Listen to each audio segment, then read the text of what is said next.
अच्छा जी, तो आज हम स्टार्ट करेंगे ट्रिग्नोमेट्री। तो सबसे पहले हमें पता होना चाहिए कि ट्रिग्नोमेट्री का मतलब क्या है। तो ट्रिग्नोमेट्री का मतलब होता है ट्राई, ट्राई का मतलब होता है थ्री, और गोना का मतलब होता है कॉर्नर्स,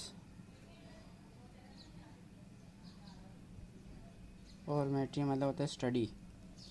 तो मतलब स्टडी अबाउट थ्री कॉर्नर्स। तो इसमें हम ज़्यादातर जो हैं वो डिस्कस करेंगे ट्राइंगल को।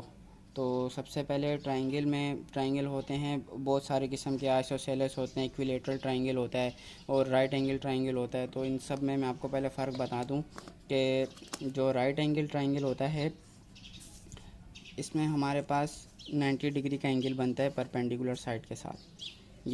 ये हमारे पास है राइट एंगल ट्राइंगल। ठीक है, फिर इसके बाद हमारे पास होता है आइसोसेलेस ट्राइंगल। आइसोसेलेस ट्राइंगल में क्या होता है, हमारे पास दो साइडें इक्वल होती हैं, ये साइड और ये साइड ये होंगी इक्वल, आइसोसेलेस ट्राइंगल। ठीक है, और फिर होता है हमारे पास इक्विलेटरल ट्राइंगल। तो इक्विलेटरल में क्या होता है, हमारे पास थ्री साइड्स हैं वो इक्वल होती हैं, इक्विलेटरल। ठीक है, तो सबसे पहले हम बात करेंगे राइट एंगल ट्राइंगल के बारे में। तो राइट एंगल ट्राइंगल बहुत आसान है, अभी मैं आपको राइट एंगल ट्राइंगल के बारे में सब कुछ बताता हूँ।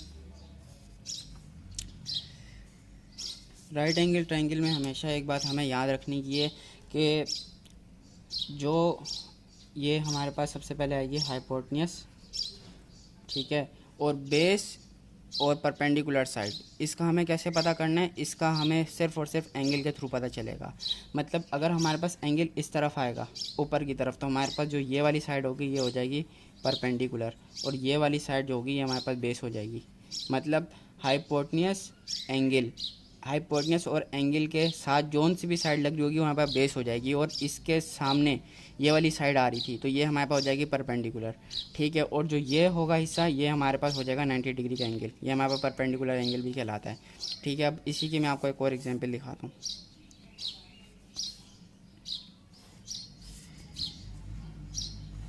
ये देखें, ठीक है, अब इसमें यहाँ पे एल शेप बन रही है। एल शेप का मतलब होता है यहाँ पे हमारे पास आ गया 90 डिग्री। ठीक है, अब हमारे पास एंगल पहले ऊपर बनाया था मैंने, अब मैं यहाँ पर एंगल बनाऊँगा नीचे। ठीक है, अब इस एंगल के सामने जो सी भी साइड होगी वो हमारे पास परपेंडिकुलर हो जाएगी, जैसा मैंने यहाँ पे बताया था।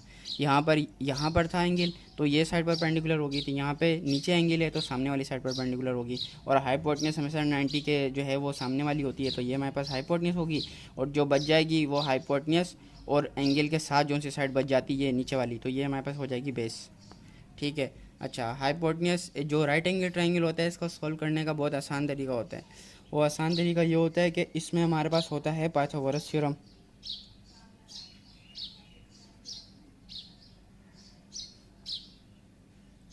पाइथागोरस थ्योरम क्या होता है, पाइथागोरस थ्योरम होता है हमारे पास हाइपोटेन्यूस का square is equal to perpendicular side का स्क्वायर प्लस बेस का स्क्वायर। ठीक है, अब अगर हमें किसी भी ट्राइंगल में दो साइडें पता हैं और तीसरी नहीं पता, तो वो हम इस फॉर्मूले में डाल के तीसरी साइड निकाल सकते हैं। मतलब लेट सपोज हमें हाइपोटेन्यूस पता है, ठीक है, परपेंडिकुलर साइड नहीं पता और बेस पता है, तो हम यहाँ पे डाल देंगे बेस, यहाँ पॉजिटिव हो रहा है यहाँ आके नेगेटिव हो जाएगा। ठीक है, और ये हमारे पास इक्वल हो जाएगा परपेंडिकुलर के स्क्वायर के। फिर हम इस पर स्क्वायर रूट लेके इस तरह सॉल्व कर लेंगे। तो अभी मैं एक सॉल्व करके दिखाता हूँ आपको एक प्रॉब्लम।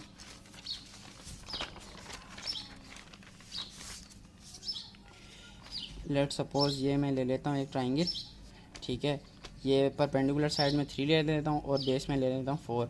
तो अब मेरे को निकालनी है हाइपोटेन्यूस। हाइपोटेन्यूस निकालने के लिए अब मैं वो फार्मूला लगाऊंगा। फार्मूला है H square is equal to P square plus B square. तो परपेंडिकुलर हमारे पास क्या है, एच नहीं पता, हमको एच का स्क्वायर रख देते हैं। परपेंडिकुलर साइड है 3 का स्क्वायर प्लस बेस का स्क्वायर हमारे पास कितना है 4, 4 का स्क्वायर आ जाएगा। तो H is equal to under root 3 3 ज़ा 9 प्लस 4 4 ज़ा 16। तो ये हो जाएगा 16 प्लस 9 25, और 25 का रूट हो जाएगा हमारे पास 5। तो ये देखें ये हमारे पास आ गई। इसकी हाइपोटेन्यूज, मतलब तीसरी साइड आ गई। तो पाइथागोरस थ्योरम से हम ये कर सकते हैं कि हम किसी भी ट्राइंगल, राइट एंगल, सिर्फ राइट एंगल ट्राइंगल की तीसरी साइड बआसानी हम निकाल सकते हैं। ठीक है। और अच्छा, अब एक और बात, अब हमें कोई एंगल गिवन है और साइड नहीं गिवन, साइड हमें सिर्फ एक साइड गिवन है, कोई सी भी एक साइड गिवन है, और हमें एंगल गिवन है, तो फिर हम कैसे निकालेंगे? उसके लिए भी एक बहुत आसान तरीका है। उसके लिए हमारे पास आ जाती हैं आइडेंटिटीज़ आ जाती हैं। आइडेंटिटीज़ क्या होती हैं? साइन थीटा, कोसाइन थीटा, ठीक है, और टेंजेंट थीटा। तो साइन थीटा मैं आपको बता देता हूँ, साइन थीटा क्या होता है। साइन थीटा हमारे पास होता है परपेंडिकुलर साइड ऑन हाइपोटेन्यूज। ठीक है, ये क्या है? ये असल में साइन थीटा हमारे पास जो है वो रेशो है, रेशो जो है वो किस चीज़ का है? परपेंडिकुलर साइड और हाइपोटेन्यूज का। ठीक है, तो इसी तरह हमारे पास आ जाएगा कोसाइन थीटा। कोसाइन थीटा क्या हो जाएगा? ये हो जाएगा बेस अपॉन हाइपोटेन्यूज। ठीक है, फिर आ जाएगा यहाँ पर टेन थीटा। टेन थीटा क्या होता है? Perpendicular side upon base.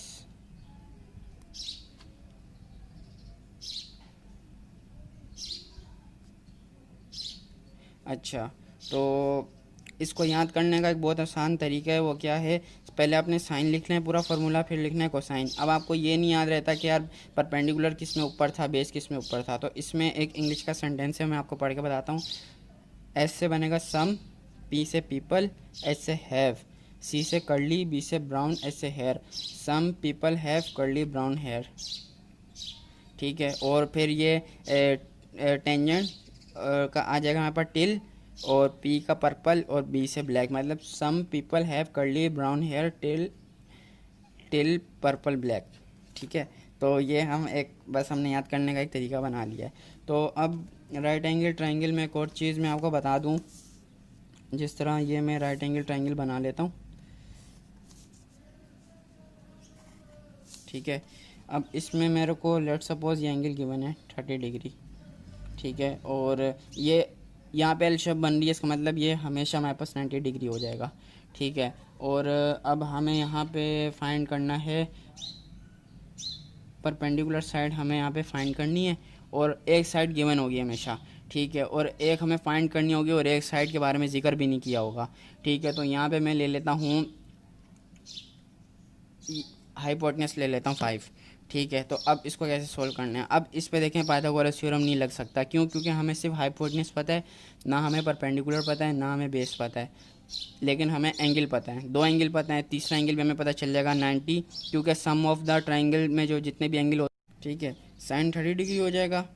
और जो हमारे पास परपेंडिकुलर साइड है वो हमें फाइंड करनी है, उसको मैं पी लिख देता हूँ। ठीक है, और हाइपोटेन्यूज मेरे पास कितनी है? 5। तो साइन 30 की जो वैल्यू होती है वो होती है 1/2। अब ये यहाँ डिवाइड था, यहाँ के मल्टीप्लाई हो जाएगा, 5 = P, तो ये हो जाएगा 5/2, जो कि इक्वल होगा 2.5। तो परपेंडिकुलर साइड मेरे पास आ गई 2.5।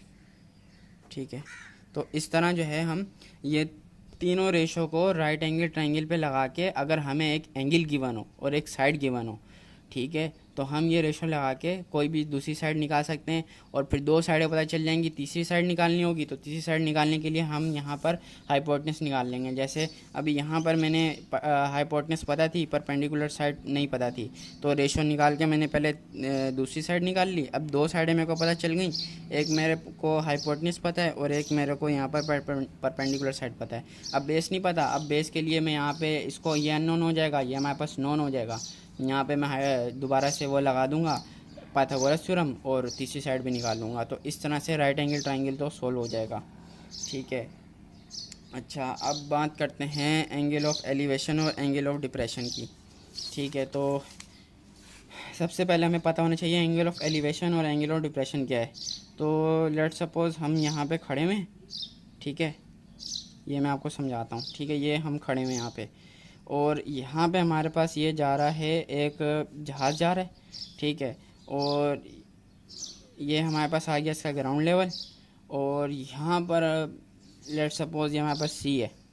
ठीक है, हम सी के किनारे पे खड़े हुए, और यहाँ पर हमारे पास एक ये मछली आ गई, और ये आ गई फिश, ये आ गया एयरप्लेन। अब हम यहाँ से जब एरोप्लेन पे नज़र डालेंगे तो जो यहाँ पे ग्राउंड के साथ जो एंगल बनेगा इसको हम बोलेंगे एंगल ऑफ एलिवेशन, ठीक है। और अगर हम अपने ग्राउंड लेवल से नीचे कहीं देख लें यहाँ पर, ठीक है, तो जो ये एंगल होगा ये होगा एंगल ऑफ डिप्रेशन, ठीक है। इसी तरह अगर हम किसी बिल्डिंग पे खड़े हैं और हम ग्राउंड की तरफ देखते हैं, ठीक है, लेट सपोज़ ये एक बिल्डिंग है, हम यहाँ पर हैं और हम यहाँ ग्राउंड पे देख रहे हैं, यहाँ पे एक कार जा रही है, तो हम जब यहाँ से देखेंगे ना तो जो ये एंगल बनेगा ना ये हमारे पास बनेगा एंगल ऑफ डिप्रेशन। यहाँ पर देखें ये नीचे जा रहा था, यहाँ से नीचे जा रहा था, ये एंगल ऑफ डिप्रेशन है, ठीक है। तो इस तरह से अब हम इसका एक सवाल सॉल्व करते हैं। अब यहाँ पे देखें इसमें ना कोई नई चीज़ नहीं आई, सिर्फ एंगल का नाम आ गया है। पहले हम एंगल को सिर्फ थीटा पढ़ रहे थे, अब यहाँ पे हमें सिर्फ एंगल ऑफ एलिवेशन और एंगल ऑफ डिप्रेशन आ गया है। उसमें हमें ये पता करना है कि एंगल ऑफ एलिवेशन और एंगल ऑफ डिप्रेशन कौन सा है, मैंने ऊपर बता दिया है, तो इतना मुश्किल बात नहीं है। अब यहाँ पे देखें, यहाँ पे ये बंदा बिल्डिंग पर खड़ा हुआ था, तो यहाँ से स्ट्रेट लाइन नीचे आएगी, यहाँ पे हमारे पास दोबारा एल शेप बन गया, ये 90 डिग्री आ गया। मतलब अब इसके ऊपर पाइथागोरस थ्योरम भी हम अप्लाई कर सकते हैं, इसके ऊपर साइन और कोसाइन का रेशो भी अप्लाई कर सकते हैं, तो हम इससे अब ये जो है अपना सवाल सॉल्व कर सकते हैं। तो इसकी मैं आपको एक एग्जांपल दिखाता हूँ, बिल्कुल बनी हुई एग्जांपल, ठीक है। तो ठीक है, ये देखें,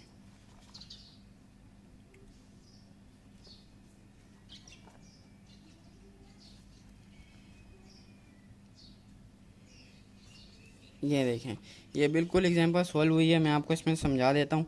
तो अ ladder is place so that the line of the ladder and the level of ground from an angle 74 degree centigrade, ठीक है। अच्छा, अब ये देखें, उसने बोला कि एक लेडर है, ठीक है, उसका ग्राउंड के साथ जो एंगल बन रहा है वो 74 बन रहा है।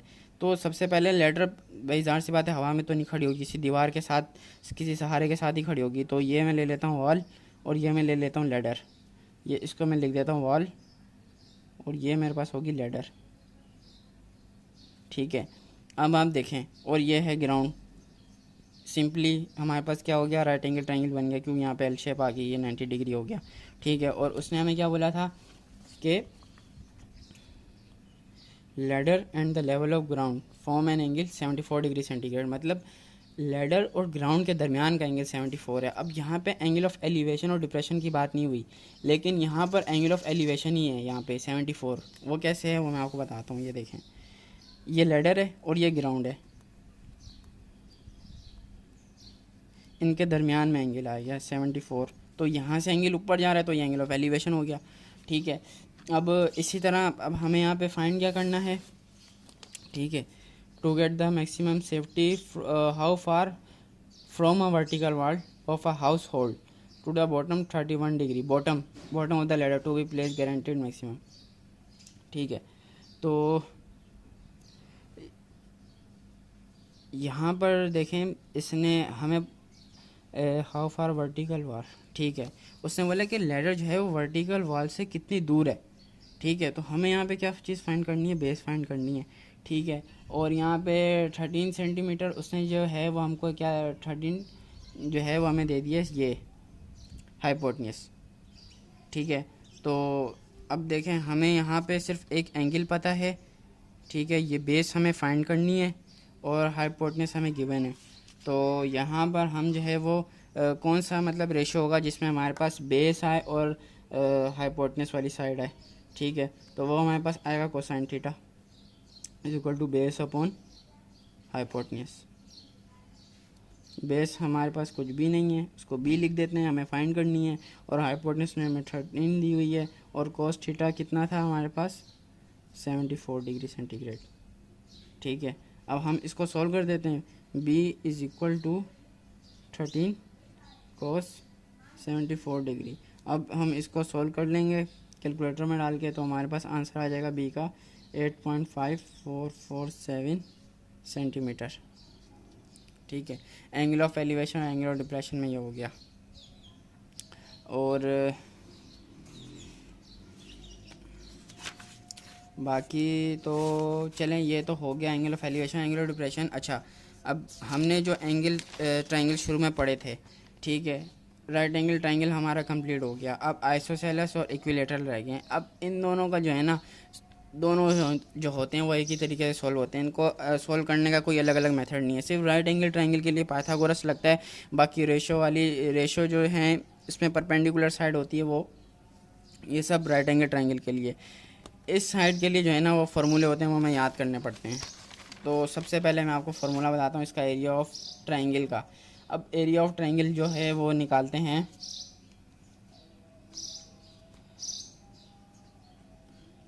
अगर राइट एंगल ट्रायंगल है तो हाफ बेस इनटू हाइट होता है, ठीक है, राइट एंगल ट्रायंगल। अब अगर राइट एंगल ट्रायंगल नहीं है तो फिर हमें कैसे निकालना है एरिया ऑफ ट्रायंगल? तो उसका होता है बहुत सारा तरीके हैं, 3। फार्मूला एक ही है, वो हमें देख के निकालना है। सबसे पहले मैं आपको यहाँ पे एंगल बताऊँगा, ठीक है। इस एंगल को मैं नाम दे देता हूँ अल्फ़ा, इसको मैं दे देता हूँ बीटा, इसको मैं दे देता हूँ गैमा। तो अल्फ़ा के सामने वाली साइड हमारे पास होगी ए, बीटा के सामने वाली साइड होगी स्मॉल बी, और गैमा के सामने वाली साइड होगी स्मॉल सी, ठीक है। अब इसका एक फार्मूला क्या होता है, half A B sine gamma.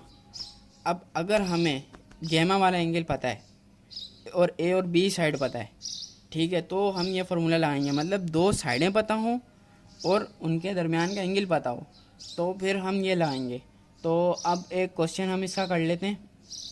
Question कैसे होगा? क्वेश्चन होगा ये, ए साइड हमें दी हुई है 200 सेंटीमीटर और बी साइड हमें दी हुई है 120 सेंटीमीटर और गैमा हमें दिया हुआ है 150। अब हम इसे सॉल्व कर लेते हैं। तो अच्छा, सॉल्व करने से पहले मैं आपको एक और बात बताता हूँ। इसके ऊपर सबसे पहले हम ये फार्मूला ऐसे ही लगेगा, same as it is half, ठीक है। अच्छा, इसको याद करने का तरीका क्या है ये देख लें।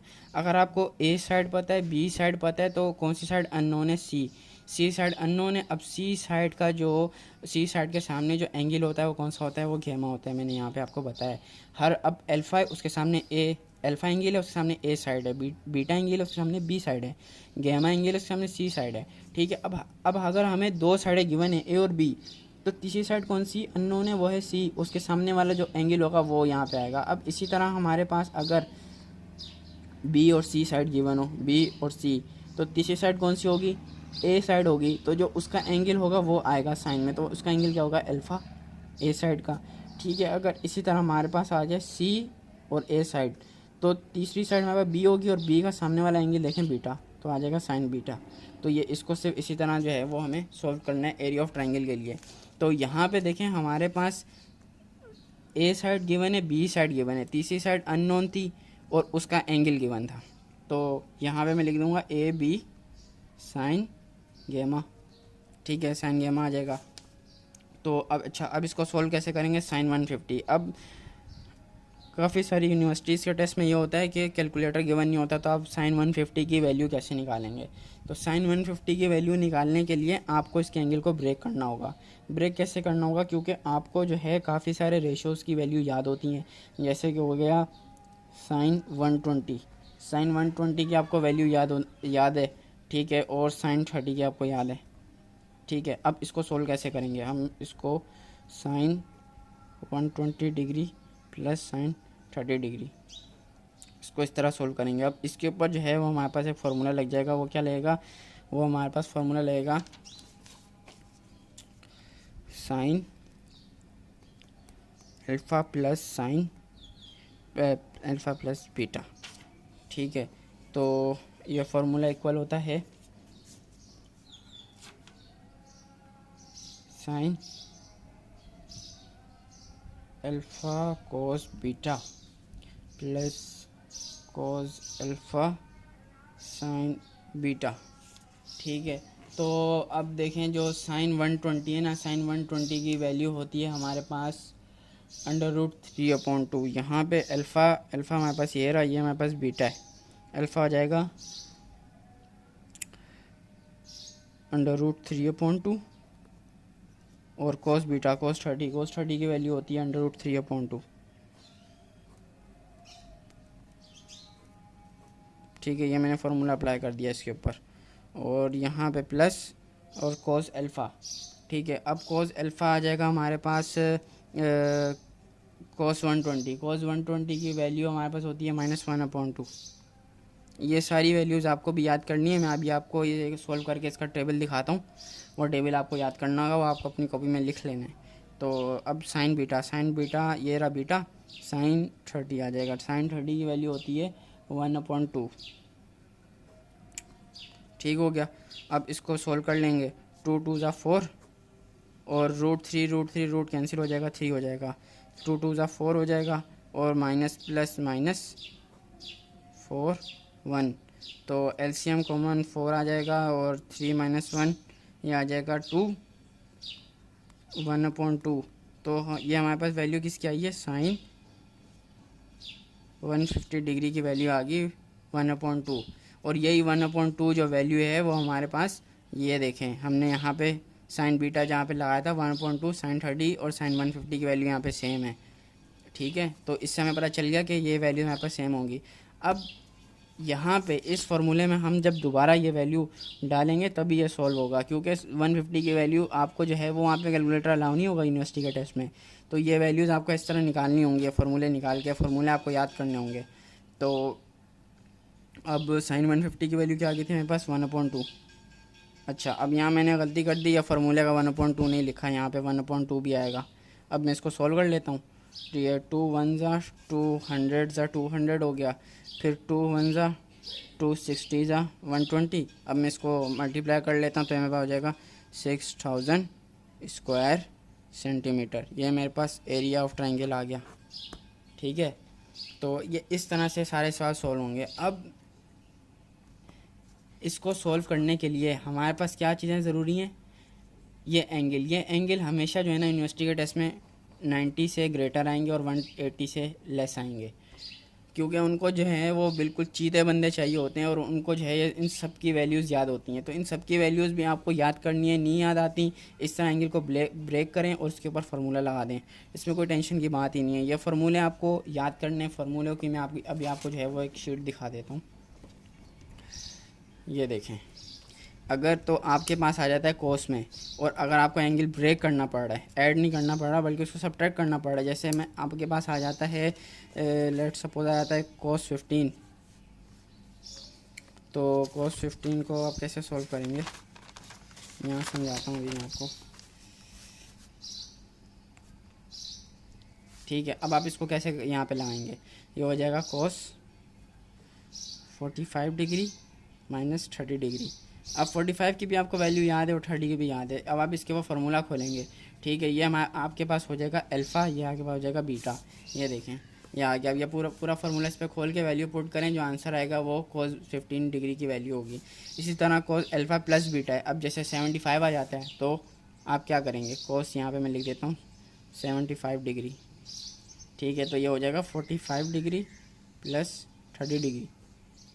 अब इसको आप सॉल्व करेंगे तो जो वैल्यू आएगी वो कोस 45 की होगी।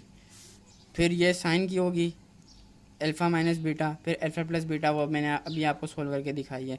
फिर इसी तरह आ जाएगी टेंजेंट, जहाँ पर आपको हाइपोटेनस नहीं गिवन होगी, मतलब परपेंडिकुलर साइड गिवन होगी, खाली बेस गिवन होगी, तो वहाँ पे आपको ये फार्मूला पूरा ऐसा लगाना पड़ेगा।